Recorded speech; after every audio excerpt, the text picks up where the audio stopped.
Hello, and welcome to an Ask Jan sponsored mini CE with the topic of calculating a % increase on service fees to result in an overall dollar increase in revenue. My name is Pamela Stevenson, or Pam. I am a CVPM, and I will be presenting this mini CE for you today. The plan is to determine what service fee increase needs to happen in order to have a dollar amount increase in revenue over a 12-month period.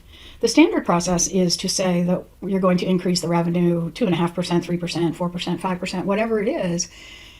And when it is applied that way, you net out considerably less in income when the goal is to increase your revenue by that percentage. So let's look at a simple plan for how to make that happen. The first step is to take a look at what your total revenue is from all services, from all areas, all departments.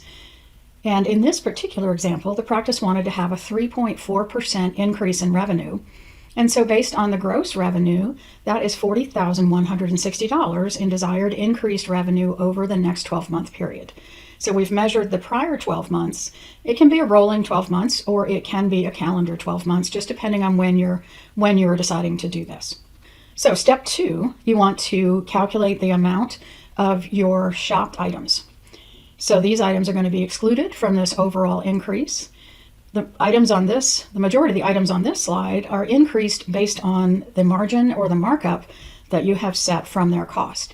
These will automatically increase based on the amount you're paying for them. As the price goes up, the cost to the client goes up. Vaccinations are a little bit different in that they are priced based on what the local market will bear or an industry standard type number. So then step 3 is to calculate your non-shop services. So what dollar amount is your non-shopped services? So in this case, the non-shop services come to $693,526. Now there is somewhat of an argument that dentistry is a little bit shopped, but most of the time you're not going to be raising your fees enough that it's going to matter. So in this particular increase, when we want to have a $40,160 increase in revenue, that comes to a 5% increase on the items that we're going to actually increase. The formula for that is your desired increase, $40,160, divided by the revenue that comes from the non-shop services. And so it's divided by 693,526, and that equals a 5.8% increase in revenue. As you can see, this is quite different than a simple 3.4 increase in revenue. The other thing to consider when determining your increase in revenue, it's very often based on the CPIU, Consumer Price Index, all urban consumers, on the rolling change in that number for the prior 12 months.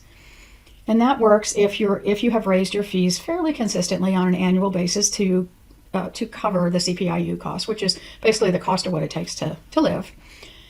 If you have skipped a year or two on increases, you might need to look at the CPIU or the Social Security annual increase, or whichever number that you're going to look at, and increase it a little bit more than that for some catch-up fee increases.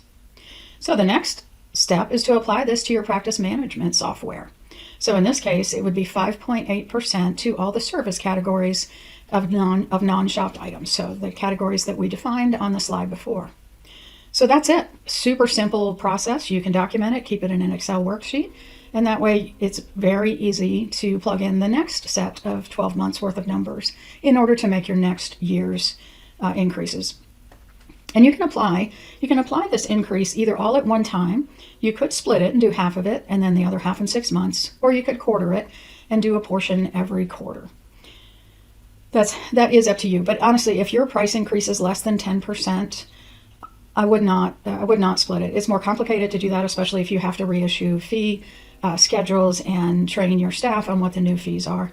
If it's under 10%, I would just do it all at one time. But again, it's whatever your comfort level is. So again, that's it. Super simple process. I appreciate your time. So this mini CE was sponsored by Ask Jan, and a little bit about Ask Jan. Ask Jan connects veterinarians, veterinary professionals, practice managers, CVTs, veterinary students, anyone who's interested in asking questions of a variety of consultants. You have unlimited questions. Your subscription would be $99 a month. Now for the Founders Circle, the first month is free. So it's $99 a month for unlimited questions, and it also provides for you a $100 credit per month towards the services of any consultant that you decide to engage. The website is askjanforhelp.com.